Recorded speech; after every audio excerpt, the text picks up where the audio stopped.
अस्सलाम वालेकुम गाइस। आज हम पढ़ेंगे shape of complex ion in with coordination number 2, 4 and 6। यानी जो कोऑर्डिनेशन कॉम्प्लेक्सेस है उसका शेप कैसे बनेगा। पिछले लेक्चर में हमने कोऑर्डिनेशन कॉम्प्लेक्स की नॉमेनक्लेचर पे बात की थी कि किस तरह हम कोऑर्डिनेशन कॉम्प्लेक्स को नाम देते हैं, और कोऑर्डिनेशन नंबर पे भी बात की थी कि कोऑर्डिनेशन नंबर क्या चीज़ है। Coordination number actually number of covalent bond around the central metal atom है। यानी जितने number of coordinate covalent bond होंगे सेंट्रल मेटल के गिर्द, उतने उसको हम कहेंगे ये उसका कोऑर्डिनेशन नंबर है। तो जनरली ये बनाते हैं कोऑर्डिनेशन नंबर 2 से कोऑर्डिनेशन नंबर 9 तक, लेकिन जो मोस्ट कॉमन है वो है coordination number 6, 4 and 2। Coordination number 6, 4 and 2।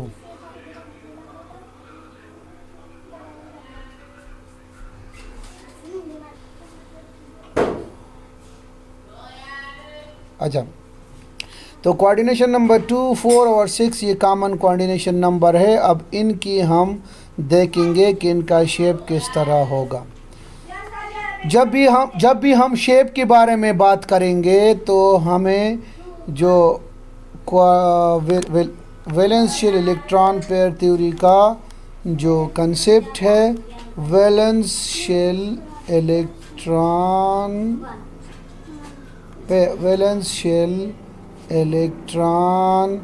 Pair repulsion theory, VSEPR theory, जब भी हम मॉलिक्यूल की बात करेंगे तो इसको जहन में रखना होगा कि इलेक्ट्रॉनिक रिपल्जन की वजह से ही शेप बनता है।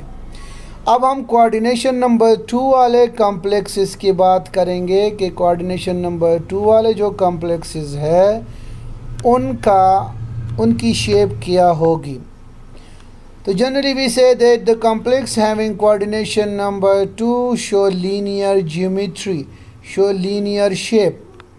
क्योंकि अगर आपको valence shell electron pair repulsion theory याद है विस्पर, तो वहाँ पर कहते हैं कि अगर सेंट्रल एटम के गिर्द इलेक्ट्रॉन की 2 पेयर हो और दोनों ही बॉन्ड पेयर हो तो उनके लिए मैक्सिमम स्पेस यानी मैक्सिमम रिपल्शन की वजह से उनकी शेप बनती है 180।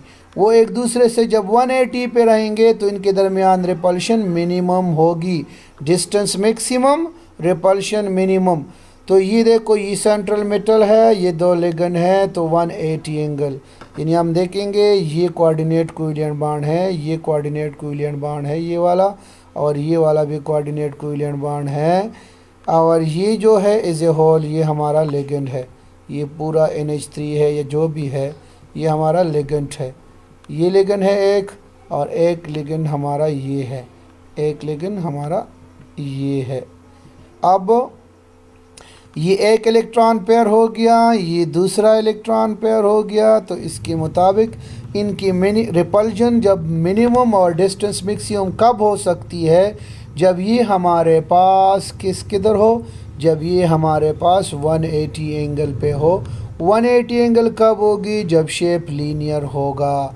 तो यहाँ पर भी लिखा है लिगेंड रिपल्जन की वजह से, क्योंकि ये लिगेंड है, इसके पास भी इलेक्ट्रॉन होंगे, इनके एटमों के पास, इस लिगेंड के पास भी इलेक्ट्रॉन होंगे। तो ये जब एक दूसरे से जितने दूर होंगे तो इतने ये खुश रहेंगे, जितने ही करीब आएंगे तो रिपल्जन होगी। तो लिगेंड अपने आप को सेंट्रल मेटल एटम के गिर्द इस तरह अरेंज करेगी कि इनके दरमियान डिस्टेंस मैक्सिमम और रिपल्जन मिनिमम हो। ये कंपाउंड ज़्यादातर बनाते हैं जिंक ग्रुप वाले और कॉपर ग्रुप वाले, यानी जिसकी कॉन्फ़िगरेशन 3D9 या और जिसकी कॉन्फ़िगरेशन 3D10 वाली है। यानी ये सिल्वर वाले, जिंक वाले, गोल्ड वाले, मरकरी और कॉपर, यानी कॉपर का ग्रुप और जिंक का ग्रुप इस तरह की कंपाउंड बनाते हैं। तो ये हमारा है कोऑर्डिनेशन नंबर 2 के साथ जो कंपाउंड बन रहा है जिसका शेप होगा लीनियर। अब coordination number 4, Coordination number 4 means that there are 4 ligands which are attached with the central metal atom. When 4 ligands attach to the central metal atom, there will be two possibility of shape. There will be two possibility of the geometry of the complex. One is called tetrahedral complex and the other is called square planar complex. Both have coordination number 4. एक की होगी ये geometry, the separation between ligand will be 109.28. ligand और ligand के दरमियान distance इस तरह होगा. In the other the angle will be 90. They will be square planar. In complex with coordination number 4, the ligand usually occupy tetrahedral position, although there are few complexes where four-fold coordination. Four-fold coordination means have square planar geometry. This is tetrahedral geometry. आप देख सकते हो एक ligand ये green वाला है, एक ligand ये है, ये हो गया वन ligand, ये दूसरा ligand है, ये आपका ligand नंबर 2 हो गया. ये आपका यहाँ से यहाँ तक ये आपका है ligand नंबर 3, ये तीसरा ligand हो गया. ये आपका यहाँ से यहाँ तक ये आपका हो गया ligand नंबर 4, तो ये आपका हो गया चौथा. तो कोऑर्डिनेशन नंबर कितना हो गया 4. एक बार ये बना है 1, ये 2, ये 3, ये 4. अब आप टेट्राहेड्रल में देखो ये वाला आउट ऑफ द प्लेन है, ये बाहर की तरफ या अंदर की तरफ है, ये आउट ऑफ द प्लेन है या जेड एक्सिस पे है. लेकिन कभी कभी स्क्वायर प्लेनर भी हो सकता है. आप देखो एक आपकी एक ligand ये हो गई 1, ये हो गई 2, ये वाला ligand हो गया आपका 3, ये वाला ligand हो गया आपका 4. अब इनकी अरेंजमेंट इस तरीके से आप देखो, यहाँ पर हर जगह आपको 90-90 एंगल मिलेगी. इसको स्क्वायर प्लेनर ज्योमेट्री कहती है. यानी अगर कोऑर्डिनेशन नंबर 4 हो तो कॉम्प्लेक्स के लिए दो किस्म की शेप पॉसिबल है. या तो वो टेट्राहेड्रली अरेंज होंगे वो लिगेंड सेंट्रल मेटल एटम के गिर्द, और they will be arrange in the form of square planar. अब जब टेट्राहेड्रल अरेंजमेंट है, टेट्राहेड्रल अरेंजमेंट, तो टेट्राहेड्रल अरेंजमेंट हमारे पास तब पॉसिबल होगी जब हाइब्रिडाइजेशन होगी sp3. sp3 हाइब्रिडाइजेशन अगर कॉम्प्लेक्स में हो रही है तब हमारा कॉम्प्लेक्स टेट्राहेड्रल बनेगा. याद करो फर्स्ट ईयर की हाइब्रिडाइजेशन को कि मीथेन में sp3 हाइब्रिडाइजेशन, और sp3 हाइब्रिडाइजेशन में ज्योमेट्री होती है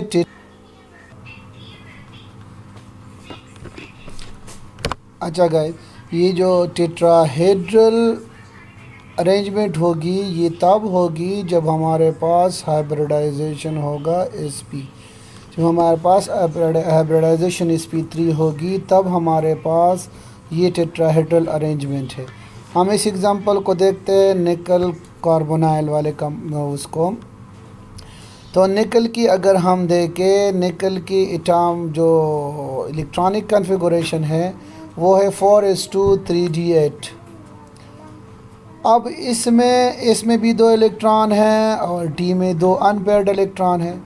जैसे ये कोबाल्ट जो कार्बोनाइल है, कोबाल्टिस और कार्बोनाइल लिगेंड है, ये जैसे अप्रोच करेगा निकल की तरफ, जैसे ये अप्रोच करेगा तो फिर क्या होगा, इस तरह होगा कि ये इन 2 इलेक्ट्रॉनों को इधर शिफ्ट करेंगे, उसका इलेक्ट्रॉनिक कॉन्फ़िगरेशन चेंज करेगा.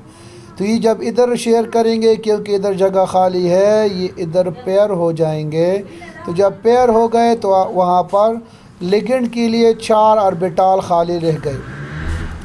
तो एक कार्बोनाइल अपना इलेक्ट्रॉन पेयर इधर डोनेट करेगा, एक इधर डोनेट करेगा, एक इधर डोनेट करेगा, एक इधर डोनेट करेगा. तो यहाँ पर आपको नज़र आ रहा है कि ये सारे इलेक्ट्रॉन पेयर डोनेट कर रहे हैं और इनसे बनता है कोऑर्डिनेट कोवेलेंट बॉन्ड। अगर आप देखो तो 4 बॉन्ड बन रहे हैं, अगर आप देखो तो 4 बॉन्ड बन रहे हैं क्योंकि हमारा कोऑर्डिनेशन नंबर भी 4 है। तो जब ये वाला हाइब्रिडाइजेशन होगा तो ज्योमेट्री मेरे पास होगी टेट्राहेड्रल, जैसे ये NiCO4 है। यहाँ पर लिखा हुआ है कि ऑक्सीडेशन स्टेट 0 है क्योंकि निकल ने कोई इलेक्ट्रॉन लूज़ नहीं किया है इस कम्प्लेक्स फार्मेशन के दौरान, बस सिर्फ लिगेंड की आने से इसके इलेक्ट्रॉनिक कन्फिगरेशन में थोड़ी तब्दीली आई। लिगेंड ने इन इलेक्ट्रॉनों को पुश कर दिया इधर, अपने लिए जेबें खाली कर दी, जगह खाली कर दी, यहाँ पर उसने पैसे इन इलेक्ट्रॉन देने हैं। तो ये तो टेट्राहेड्रल होगी। दूसरा, अगर कोऑर्डिनेशन नंबर 4 है तो आपके पास स्क्वायर प्लेनर ज्योमेट्री हो सकती है। अब स्क्वायर प्लेनर ज्योमेट्री किस तरह होगी? स्क्वायर प्लेनर ज्योमेट्री इस तरह होगी कि आप अगर इस कंपाउंड को, प्लाटीनियम और टेट्रामाइन का इस कंपाउंड को देख ले तो ये प्लाटीनियम की ग्राउंड स्टेट कन्फिगरेशन है। ये आप देखो प्लाटीनियम की ग्राउंड स्टेट कन्फिगरेशन है 5d8 और 2 4 8 बिल्कुल, और 6s2। जब प्लाटीनियम 2 इलेक्ट्रॉन लूज़ करेगा तो ये जो s वाले 2 इलेक्ट्रॉन हैं ये लूज़ हो जाएंगे, ये जो 2 इलेक्ट्रॉन हैं ये लूज़ हो जाएंगे, ये s खाली हो जाएगा, ये s खाली हो जाएगा तो तब मेरे पास प्लाटीनियम +2 बनेगा। यानी कम्प्लेक्स बनाने के लिए प्लाटीनियम ने पहले 2 इलेक्ट्रॉन लूज़ कर दिए। अब जैसे एमोनिया एक स्ट्रांग लिगेंड है, जैसे वो इसकी तरफ अप्रोच करेगा तो यहाँ पर इन इलेक्ट्रॉनों को वो पेयर्ड अप करेगा। ये वाला इलेक्ट्रॉन इधर शिफ्ट हो जाएगा, ये इलेक्ट्रॉन यहाँ से इधर शिफ्ट होगा। तो जब ये इधर शिफ्ट होगा तो ये जोड़ा बनाएगा और एक डी खाली हो जाएगी। तो एक डी खाली हो गई, S भी खाली है, 3p भी खाली है। तो क्या करेगा ये लिगेंड जो है, ये एक इधर अपना लोन पेयर डोनेट करेगा, S जो D वाला खाली है एक S में और P की 2 ऑर्बिटाल में। P का ये वाला ऑर्बिटाल हाइब्रिडाइजेशन में हिस्सा नहीं लेगा, हाइब्रिडाइजेशन होगी DsP2। तो जब इस तरह की हाइब्रिडाइजेशन होगी तो फिर आपके पास ज्योमेट्री स्क्वायर प्लेनर होगी। फिर आपके पास ज्योमेट्री क्या होगी? स्क्वायर प्लेनर होगी। When the hybridization is the type of DsP2, then the geometry will be square planar. Now see the next example, NiCN4 -2. Electronic configuration in ground state of nickel is 3d8 4s2. When nickel loses its 2 electron, the S become empty. When the ligand Cn approach toward the nickel positive ion, the electron become pair. The Cn push this electron here, so it empty the 1d orbital, 1d orbital, 1s orbital and 2p orbital. They mix to form hybrid orbital of same energy, and this is called DsP2 hybridization. Now the Cn donate its lone pair here, here, here and here, and the type of hybridization is DsP2. So when the type of hybridization is DsP2, then the geometry will be square planar. So when the coordination number 4, the geometry may be square planar, may be tetrahedral. It depends on the type of hybridization present in the complex. Coordination number 6. When the coordination number 6, the geometry will be octahedral. The geometry will be octahedral geometry. For example, iron. This is the ground state configuration of iron, 3d 2 4 5 6 7, 3d7 4s2। ये 7 नहीं है, ये है, हाँ ये गलत, ये यहाँ पर मिस्टेक हो गया है, ये है, ये वाला इलेक्ट्रॉन नहीं है क्योंकि आयरन का आ रहा है 3d6, ये इलेक्ट्रॉन नहीं है, ये नहीं है, सॉरी। तो इसका कन्फिगरेशन क्या है? इसका कन्फिगरेशन है 3d6 4s2। जब आयरन इलेक्ट्रॉन लूज़ करेगी तो क्या होगा, इस 4s से इलेक्ट्रॉन किधर जाएंगे, इस 4s से इलेक्ट्रॉन लूज़ होंगे, ये खाली होगा। जैसे लिगेंड जो CN लिगेंड है इस केस में Fe6 में, जैसे लिगेंड अप्रोच करेगा वो इन इलेक्ट्रॉनों को पेयर अप करेगा, इस इलेक्ट्रॉन को इधर शिफ्ट करेगा, इस इलेक्ट्रॉन को, तो ये खाली हो गया, इस इलेक्ट्रॉन को इधर शिफ्ट करेगा और इस इलेक्ट्रॉन को भी इधर शिफ्ट करेगा, क्योंकि ये जब इधर जाएगा ये जोड़ा बनेगा, ये ऑर्बिटल खाली हो गया, ये दोनों इलेक्ट्रॉन इसमें पेयर हो जाएंगे, तो मेरे पास 2 d ऑर्बिटल खाली हो जाएंगे। तो लिगेंड अपने लिए 2 d ऑर्बिटल खाली करेगा, तो 2 d ऑर्बिटल खाली, एक s ऑर्बिटल खाली, 3p, तो ये तीनों मिक्स हो के बनाएंगे D2sp3 हाइब्रिडाइजेशन। और 6 लिगेंड इधर अपने लोन पेयर को इधर इधर इधर इधर इधर और इधर अपने लोन पेयर को डोनेट करेगा। तो मेरे पास इस तरह का कंपाउंड बन गया। ये अगर आपकी Fe है दरमियान में, ये अगर Fe है तो ये देखो 1 2 3 4 5 6, ये 6 लिगेंड है किसकी, ये सायानो ग्रुप की है। तो ये जो ज्योमेट्री है, ये जो हाइब्रिडाइजेशन है, ये डिपेंड करेगा आपकी सेंट्रल मेटल एटम की कॉन्फ़िगरेशन पे।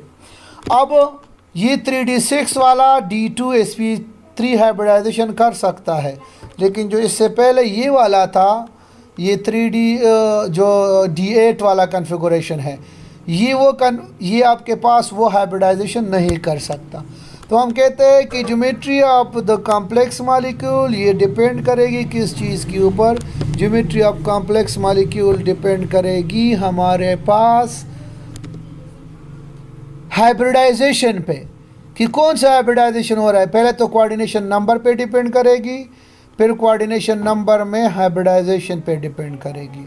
हाइब्रिडाइजेशन डिपेंड करेगा मेटल की वैलेंशियल इलेक्ट्रॉनिक कॉन्फ़िगरेशन पे, यानी tetrahedral geometry, square planar geometry ये D8 वाले कर सकते हैं, लेकिन D10 वाले नहीं कर सकते।